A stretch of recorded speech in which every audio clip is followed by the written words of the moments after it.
Fala galera, beleza? André na área. Hoje eu tô passando aqui para falar com vocês um assunto que é um pouco polêmico. Será que ainda vale a pena você comprar a Sony A7 III em 2025? Eu sei que vocês já viram em vários canais a galera falando sobre as diferenças, sobre o que é bom, o que é ruim, o que dá para fazer, o que não dá para fazer. Várias pessoas já falaram sobre esse assunto, mas esse assunto que eu vou abordar hoje é com relação... Como vou explicar? É como eu sou um usuário de câmeras da Sony. Então, por eu já ter uma certa experiência, por ter uma certa...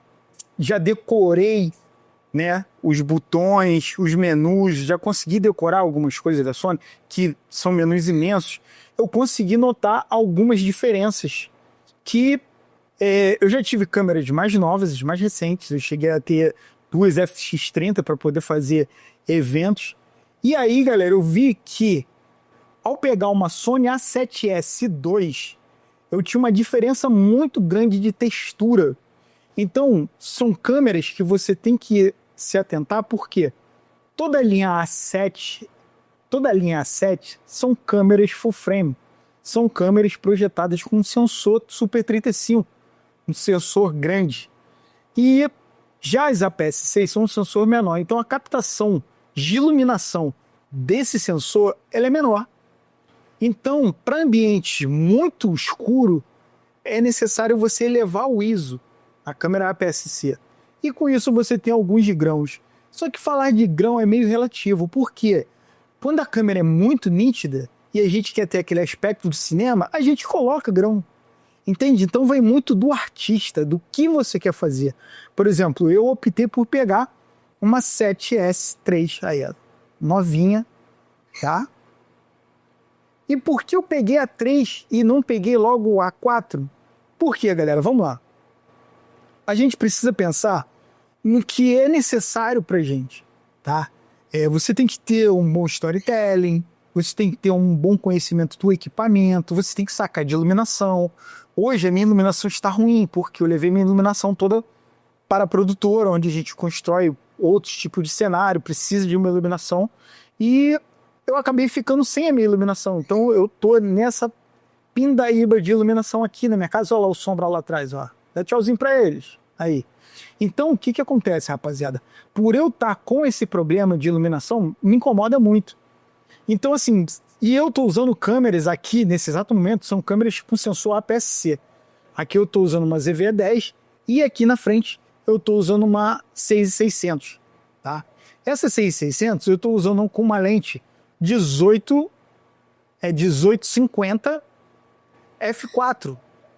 E aqui eu estou usando uma 18-135 com f3.5 variável. Então, assim, por que ele também é variável? Cara, se eu for entrar em detalhes aqui, o nosso assunto ele vai ficar muito grande. Deixa eu dar só uma cropada aqui, que tá muito longe de vocês. Vamos lá.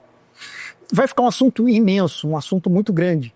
Porque a gente vai ter que tratar de aspectos, a gente vai ter que tratar de configurações. Então, é um assunto muito complexo, porque você só vai ter um entendimento quando você estiver na prática, ou seja, na construção do teu vídeo. Então, aí sim, vem essa maior dificuldade. Na hora da construção do vídeo, o que você quer passar? O que você quer passar para as pessoas que estão assistindo o teu vídeo? Então isso, cara, envolve muita coisa. E eu peguei a A7 III, por quê? Ela é uma câmera full frame, tá? Ela me entrega um material, por exemplo, eu consigo fazer com ela até 4K, 30 FPS, tá?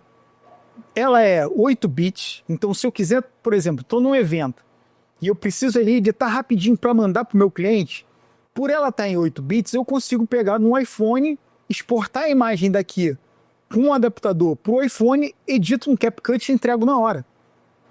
Entendeu? Se eu tivesse com uma câmera, por exemplo, uma A7 IV ou uma FX30, eu tinha muito problema com a FX30 nesse quesito, porque quando a gente tem um equipamento robusto, né, a gente quer entregar o máximo que ele tem para oferecer, certo? É assim, pô, é óbvio que se eu pegar uma FX30, tiver com cartão de V60 a V90, eu vou querer extrair o máximo, vou querer fazer 4K 120, vou querer extrair o máximo do equipamento, porque é o que ele me oferece, e isso é muito bom, tá?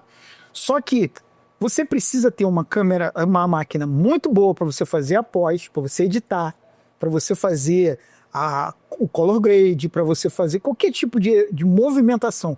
Com uma câmera que já grava em 10 bits, você precisa ter uma máquina muito poderosa. O 4K já é pesado em si. Em 10 bits é mais ainda. A tecnologia é diferente. Eu tive um amigo que eu peguei a minha FX30, gravei um projeto para ele, mandei para ele, ele não conseguia abrir.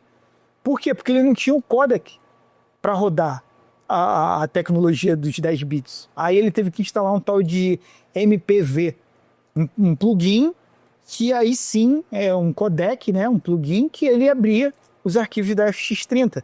Então, assim, tudo isso tem que ser levado em consideração. Então, quando a gente vai comprar uma câmera, a gente tem que entender o seguinte: o valor que a gente tem agregado, a gente vai conseguir comprar a câmera, a lente e ter um computador que suporte isso tudo que essa câmera entrega? Então, se você não vai ter, você vai precisar ir escalando. Então, você vai escalar muito mais difícil. Eu aconselho que vocês, por exemplo, no meu caso, tá? O que eu fiz? Eu peguei uma A7 III, eu tenho uma 6600 e tenho a ZV-10. A ZV-10, ela não grava em 8 bits, mas ela faz 6K e faz um downscale para 4K. Então eu tenho uma imagem muito bem comprimida, com uma qualidade muito bacana, que o próprio processador de imagem da 6600 também faz, e o processador de imagem da 7 III também faz. Então eu tô com um kit perfeito para eu trabalhar, entregando um material de altíssima qualidade, tá? Uma altíssima nitidez, uma qualidade muito bruta, e não é um equipamento que grava em 10 bits, não tem aquela mão de obra toda que eu teria que ter. O meu computador, ele é um computador robusto, porque eu gravo em 4K, então eu preciso editar ele em 4K, tem alguns detalhes que a gente precisa, então eu tenho uma máquina possante, e eu poderia sim pegar uma FX30 ou pegar uma 6700, né? Poderia, mas aí vem os problemas. Por exemplo, a minha FX30, eu tive duas, eu trabalhei com ela no Carnaval, e no Carnaval eu consegui observar que ela em baixa luz, onde a gente não tem um controle absoluto, tinha momentos que eu tinha uma luz maravilhosa e tinha momentos que eu tinha uma luz péssima. Então, quando a gente está gravando um evento, os momentos são muito importantes. Então, tinha momentos que eram super importantes e que eu estava com uma iluminação ruim, mas tinha momentos que eu não era tão importante, mas eu estava com uma iluminação muito boa. Então foi meio que difícil eu trabalhar dessa forma. Já as câmeras full frame, por ela ter um sensor maior, entra muito mais claridade, tá? E essa claridade é o que faz total diferença pra gente. Porque enquanto eu estava usando o ISO, um exemplo, 3200 na FX30, com essa aqui eu estava em 1600, entende? E quando eu chego, por exemplo, a 6200 de ISO dessa aqui, eu posso apagar esse estúdio todo aqui, a iluminação toda, e vocês vão conseguir me ver, e eu vou ter mas muito menor com relação a uma FX30, uma câmera que tenha o sensor APS-C. Entendido?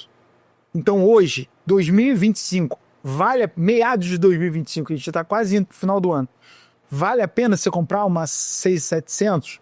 Vale a pena você pegar uma A7 III? São os mesmos valores. O valor da A7 III nova é o valor de uma 6700 nova, tá? Sendo que essa aqui tem um sensor full frame, que em baixas luzes você vai ter uma qualidade muito top, mas você vai perder para 6700 com relação ao foco, que ela traqueia no olho.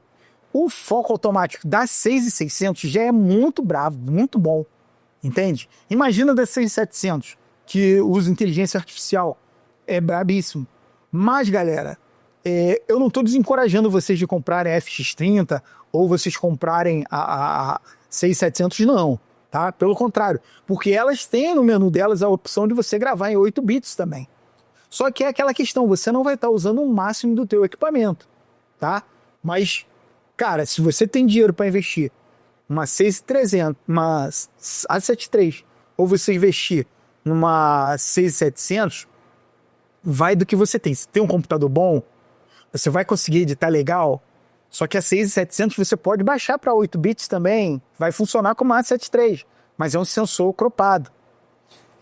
Você com uma lente full frame, será que você vai conseguir ter uma lente full frame que ela é muito cara quanto... Cara, assim, são questões de valores, valor, o workflow que você vai usar, a forma como você trabalha, tudo isso vai influenciar. Então você bota na balança ali, tá? Pra mim vale super a pena porque eu tenho um computador bom, eu tenho lentes boas da série G Max da Sony, eu pretendo botar todas as minhas lentes iguais, quero meu setup mudar todo ele para A7 III. Por quê? Porque em baixas luzes eu tenho uma performance maior. Eu fico tranquilo ao gravar em locais com pouca iluminação, porque eu sei que elas vão dar conta, certo? E o meu grão é muito pequeno, tá? Outra coisa, na FX30 a imagem é muito nítida ao ponto de parecer que a imagem vai craquelar, galera. Ela é muito nítida. Então, quando a gente joga na pós, a gente acaba que a gente quebra a imagem toda, a gente faz um monte de coisa para a imagem ficar do jeito que a gente quer. Então a gente acaba perdendo a qualidade, tá? Então, quando eu faço isso numa câmera que tem um sensor full frame, por mais que eu deteriore toda a imagem ali, eu não perco tanto no Dynamic Range, no cor que ela me entrega. Eu não perco tanto, porque eu consigo trabalhar as baixas luzes, sacou? Então, assim, tem esse diferencial. E o porquê? O meu maior motivo hoje de estar com a 7.3 é por isso. Pelo custo. O custo dela é o mesmo da 6.700. Eu consigo até achar no mercado de usados a FX30, mas tem esses problemas de computador, de você ter que, sabe... Eu tô falando isso para quem tá começando agora, como eu, tá? Agora, se você já é cascudão, você saca tudo de iluminação, você sabe trabalhar a exposição, você sabe trabalhar com lentes, e você tem condições de comprar lentes Prime, aí não, galera, aí é outro universo. Eu tô falando um universo para quem tá começando assim como eu tô começando, que não tem muito recurso, que tá engatinhando aí no mercado. Eu acho que a A7 III em 2025 é uma ótima, ainda mais no mercado usado, você consegue comprar essa câmera aqui, eu vou chutar um valor bem, né, de R$9.000 até R$6.000, uma muito surrada.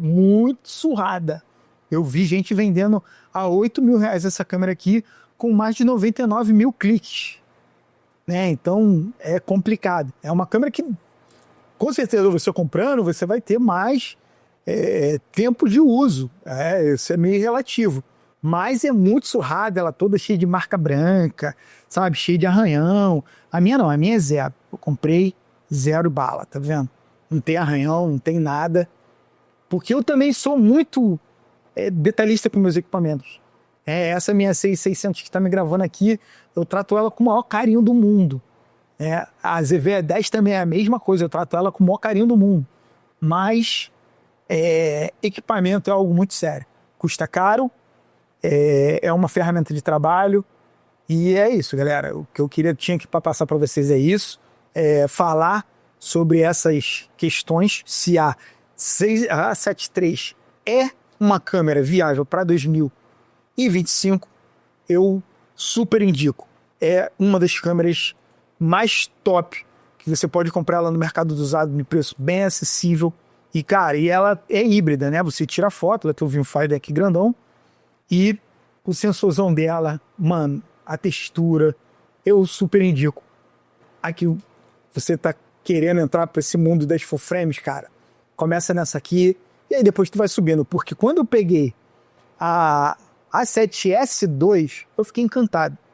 O que me fez trocar da A7S2 para a A7 III foi a questão da bateria, porque a bateria dela é a mesma bateria da 6300, da 6300, da 6400, da 6500. É uma bateria pequena, dura pouco. É a mesma bateria da ZV-10. A ZV-10 usa essa porcaria dessa bateria também. que é muito fraquinha. Por ela ter um corpo bem compacto, a Sony teve que botar uma bateria bem menor, então dura menos. Mas você pode usar um power bank, né? Então isso aumenta o tempo de gravação, dura mais tempo a câmera na tua mão. Então, assim, e essa aqui não, essa aqui já é aquela bateria já grandona, né? Uma bateria que, com 2 baterias, você faz um casamento tranquilamente. Já com a A7S II eu não tinha essa possibilidade. E o foco dessa aqui foi muito aprimorado, tá? Ela tá com foco muito aprimorado. Eu não sei, eu já tive a 7.3 e eu não gostava do foco dela. Algumas pessoas até me perguntavam, pô, por que tu não gosta da 7.3? Eu nunca fui muito fã da 7.3. Mas essa minha aqui, ela tem a data de fabricação aqui, ó. Ó, ela foi fabricada em 2020. E em 2020 eu tava comprando uma que provavelmente foi fabricada em 2018. Eu não sei se foi as atualizações, pode ter sido as atualizações do firmware, alguma coisa que o foco dela tá bem melhor do que as que eu tive anteriormente. Então assim, cara, eu super indico, beleza? Então já curte esse canal aqui, compartilha com seus amigos que estão na dúvida se vale a pena ou não você ter uma 7.3 agora em 2025, beleza? Brutus Vídeo, André na área, curte, compartilha com geral, se inscreve no canal, se inscreve lá no canal da base, @abase com Z, beleza? Lá vai ter muito material, muito top também, muito conteúdo bom. Você que é criador de conteúdo, não pode ficar de fora, porque lá vai ter algumas dicas e macetes, tanto para você que está começando, quanto para você que já é um profissional da área, beleza? Então, valeu galera, Brutus Vídeo, André na área, fui!